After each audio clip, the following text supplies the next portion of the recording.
Video is being put together to show the process of adding a printer. A lot of new printers have shown up around the building lately, and if you need to make sure you're hooked up to the right one, this is how you can do it. In a Word document, simplest thing to do is go to a Word document and just print. If you had a brand new printer or a printer that, a brand new computer or a computer that had no printer set up, you'd see nothing in this list. I have a bunch set up, but I'm still going to go to add a printer. This is important, switching to the IP printer. I'm going to add the printer. All of our printer IP numbers start with 10.12.13, and the one I'm adding is in room 101, an old printer that's being used in there. Depending where you are in the network and the printer you're hooking up to, some of this stuff may fill in, but we don't want this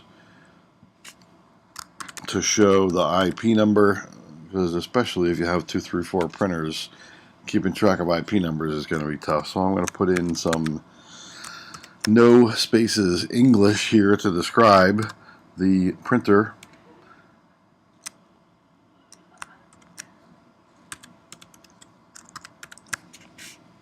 So that will show up on my printer list. Some of the time this may not fill in, and you could go to select printer software, and then if you knew the number of the printer, which is pretty much on the front of the printer, say a 3015, that will narrow down the list to just the 3015. So whatever you type here is going to narrow what's showing. If I do HP, then it's going to just show HPs. But for this one, we're in good shape because it popped in the right one there, so I can click add.